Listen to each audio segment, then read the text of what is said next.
Hello and welcome to Bums on Seats short interviews in celebration of International Women's Day and females in hospitality. Speaking of females in hospitality, we have the fantastic Vic Mathers, who is head of restaurant marketing at Yo. Hello, Vic. Thank you so much for joining us today. Thanks for having me, Rosie. Oh, Thank you. fantastic. And just to mention, we are recording this on the day of the budget, which at the moment looks like quite good news. Are you quite excited about sort of what's going on going forward? It's definitely good news for somebody who's in the middle of buying a house. So yeah, I'm pretty excited about that. You kind of breathe a slight sigh of relief. Absolutely, yeah, definitely. So it's yeah, definitely good news. Oh, brilliant. Fantastic. So obviously we're doing these to celebrate International Women's Day. And as we do know, hospitality does have a bit of a reputation for being quite a male-led industry, essentially. But we've seen some amazing women come up in the industry, you know, have their own companies, become sort of big people in these big chains and companies like yourself. Do you feel that we've seen a lot more women championing women in business over the last couple of years? Do you think that's something that's a trend that's continuing, or do you think we've always been doing that and actually people just haven't noticed? I think I think as the years go on, there's no more women and kind of more senior levels of business. Therefore, the championing kind of starts being seen more almost. For me, it's about, I would always want to work in a really diverse business. And I think it is about championing diversity. It's always good if you work in a business and you can see people that represent you. And I think that's a massive help for you being able to feel as though you can promote, etc. And I think it's probably also been able to move away from terms of, like a female CEO and actually taking the labels away. I think the labels sometimes don't help, right? Because we should just we're just CEOs, right? If that's your job, And I think there's probably a little bit around that. Do you think that that's actually, it's a really interesting one. So do you feel that we're at a kind of point now where the labels do have a bit of a negative connotation in terms of that they're kind of putting women in a box rather than actually helping them? My kind of challenge with it is it tokenism for a business to use it as a PR statement? So I have a female CEO, or for me, anything you do, it has to live within the business. It's got to be part of your DNA. I think at Yo, we're really lucky because our business is very diverse by nature. And we kind of always have celebrated individual people. And I think, that's super important to me as well. And I think it breeds a really positive culture. So yeah, Yeah, it's very interesting. I think I was having a conversation with somebody else as well about you get a lot of women who it starts with mother of two, and actually you don't see father of two. No, like it's no different than if people say, oh, it's like a stay-at-home dad, and it's like, why do you have to qualify it? And I think that we almost run the risk of trying to qualify so many things that actually it takes away the fact you're being equal, and I think, the best person should get the job, and we should be celebrating that diversity as part of that. Absolutely, no, 100% agree. And one of the things about, like you say, being qualified to do the job and being successful is that you set yourself up for success, regardless of gender.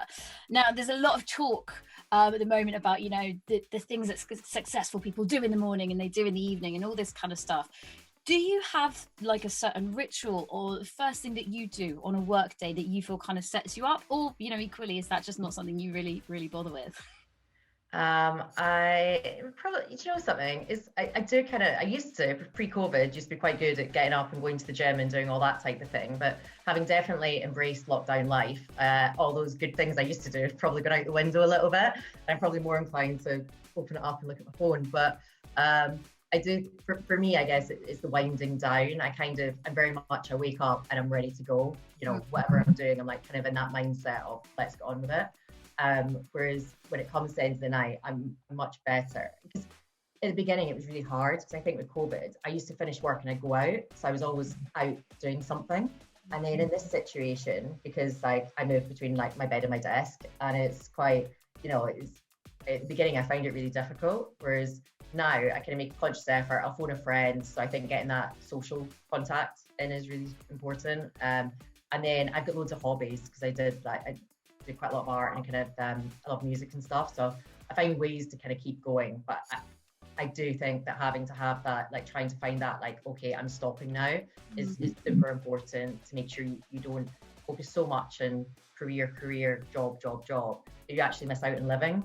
Yeah, absolutely. Especially sort of during this working from home period that we're all going through. Do you have a sort of certain time of day where you go, enough's enough? Or is it more like, I've finished that bit for today? How do you kind of structure your day? I try and stop at 7. So at 7 p.m. I try and have like some days more successful than others, but I'd rather wake up early and get on it. And then by 7 o'clock, be kind of like, right, what are people up to? And kind of have that bit of time back to myself.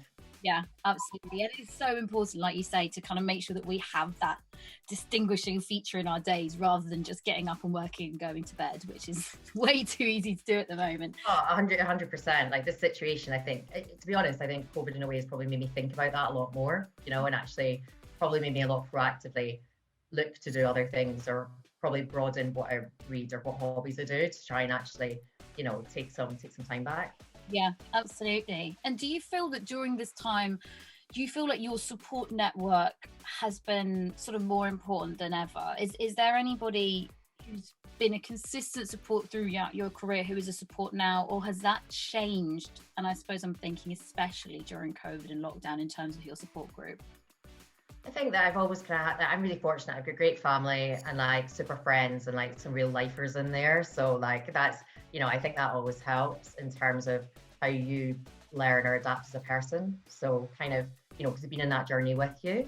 I've probably never had somebody who's like that mentor that goes the whole way through it. But I think that I try and appreciate different qualities in different people. And I think if you can try and take those lessons and learn and have a good level of introspection of yourself, then that kind of that helps in that journey, picking up from people as you kind of go. Yeah.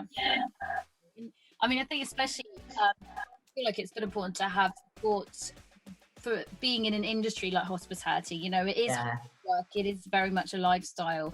Has it made a real difference to you having the support of people around you going into that industry, especially?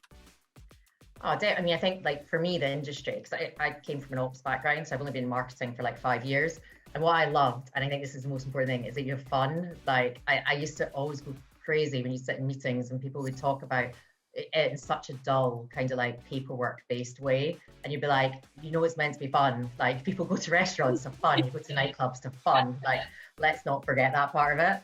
And I think with that, I think if you can breed that, culture, then it also helps the customers, right? Because if you're having a good time, they have a good time. Like, it's not rocket science, but I do think it's super important to keep that reality check on it as well, And I've met, like for me, like, I have a wide network of people, and actually I've built that over the years of being able to, going out for drinks after work, doing all that type, like it's a social industry. And I think that's the best buzz about it. Yeah, absolutely. I think if we could sum up hospitality in one word, it should be fun. That is. Yeah, absolutely. It should be like, when people talk about it and you're like, that sounds really, really dull and not very fun at all. And it's like, why are you doing this?